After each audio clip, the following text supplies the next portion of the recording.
Welcome to the Fundraising Leadership Mini Podcast, where we share tips to empower leaders in the nonprofit world. I'm Janice Cunning, and I'm here with my partner, Michelle Malloy Dillon. Hi, Michelle. Hey, Janice, it's good to be with you today. And we're going to talk today about the three hats that leaders wear. And it's a way of distinguishing sort of different roles that leaders hold, and to be able to be conscious of which role is the most appropriate in the moment.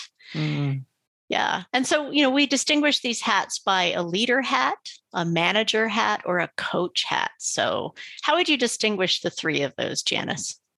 Yeah, I would say let's start with leadership. So leaders tend to be asking sort of big, broad questions, right? Like what's needed, what's the right thing to do here, and they're really the person on the team who is supposed to be spending a lot of their time visioning and imagining the future and not just the day to day, but kind of like, where are we going? Why are we going there? What is important? So that's what I would say is mainly the role of a leader. How would you describe what a manager hat would look like? Yeah, the manager hat is when you're in the role where you really ensure that things are getting done, setting plans and timelines and monitoring progress and troubleshooting problems that come along the way. This is where you have sort of your fixer hat on to fix problems, and really guiding the process. Mm-hmm. Yeah.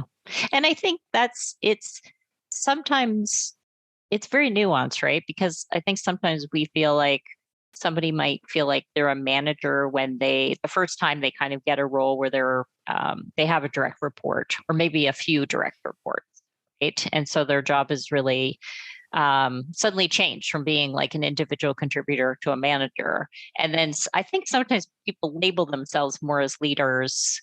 And I've had clients say this to me. It's like, oh, now I'm leading people who lead teams, right? So I'm sort of leading managers, right?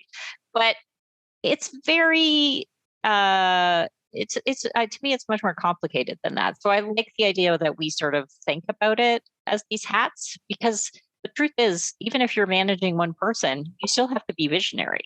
Yeah. Like that's still your job. So I do think that depending on your role, you might wear one hat more than another hat.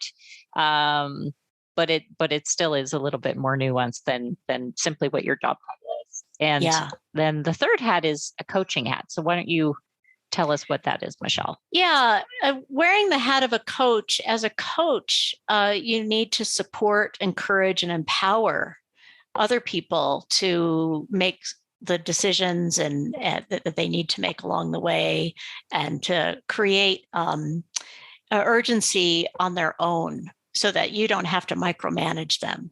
So it's like when you're wearing your coach hat, you're really taking the stand that the person you're working with has all the tools that they need. They just need to be reminded of what their tools are. So as a coach, you might ask a lot of questions like, okay, here's the deadline for this project. What kind of help do you need to get this done? Or what do you need to gather? What kind of information do you need to gather? So it's really asking them some very open-ended questions to get them to really think about what do I need to get this work done within this time frame, rather than giving them the answers. Yeah. And I think it's sometimes, not always, but it can be a bit of an evolution where there can be sometimes a thought when you're first managing or leading a team that you are supposed to be a bit more of an expert, that you are supposed to be giving advice, giving answers. And then I think we see sometimes as people mature into the role and get exposed to different things, but also the world is thankfully moving this way, is more of a sense that the world is too complicated for anybody to be an expert. I mean, Yeah. Like the pandemic was a perfect example of like nobody was planning for that. Well, I'm sure some people were planning for it. Maybe if you were, you work in the medical industry, but most people weren't, right? So this idea that we're supposed to have the answers, thankfully, is becoming less important. Yeah, and I like what you're saying, Janice, because it's sort of in the evolution of a role that a leader may have. There may be certain segments of that evolution where wearing the leader hat is the best thing, wearing the manager hat is the best thing, wearing the coach hat is the best thing. And it may actually also be like, in this next meeting with this individual, what's the best hat for me to wear? Do they need to really get a sense of what the overall vision is, where we're heading as a company or a team? Or do they really need some help? Like, okay, as a manager, this is what you need to do, and this is, the steps to do it. Or is it time to not manage them so much, but empower them to do the work more on their own, in which case it's time to put on your coach hat and allow them to come up with some answers on their own, allow them to try some things, to fail, but know that they have your support behind them. Yes. Yeah. To support their learning. Yeah. And I think I love what you're saying, because it's not important so much to like think about like your title or, like who's on your team. It's more like every moment requires something different is what I'm really getting from you.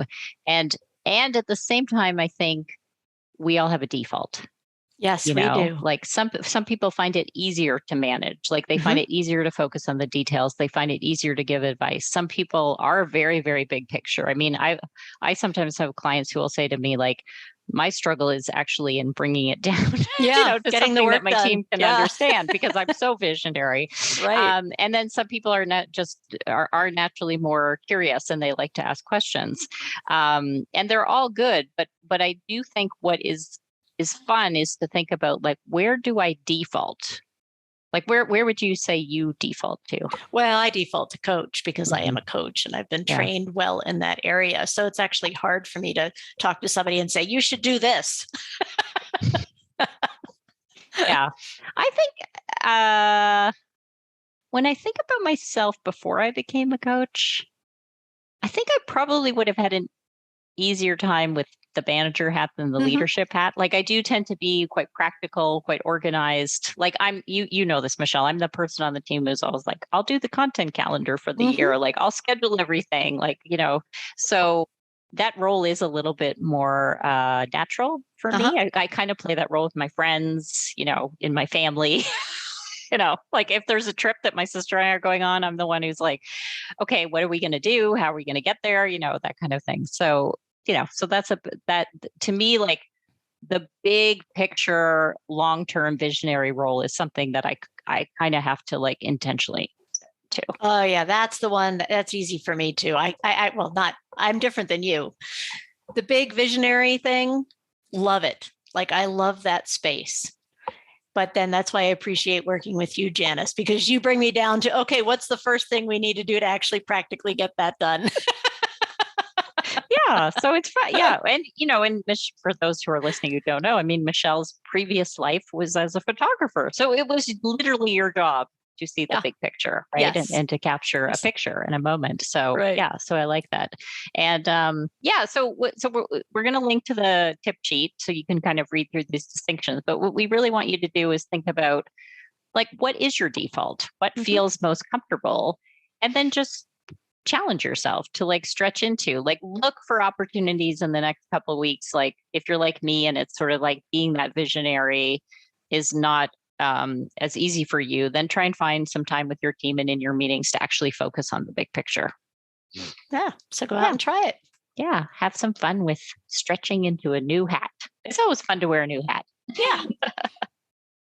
This podcast is brought to you by Fundraising Leadership. We provide unique coaching and training programs that powerfully transform how you work in order to get results. Please subscribe if you haven't already, and you can find us wherever you listen to podcasts. If you are enjoying the show, you can help us continue to bring thoughtful content with a monthly or annual contribution. This supports our production costs and keeps the show ad-free. Make a contribution today using the link in the show notes. Now go put it into practice.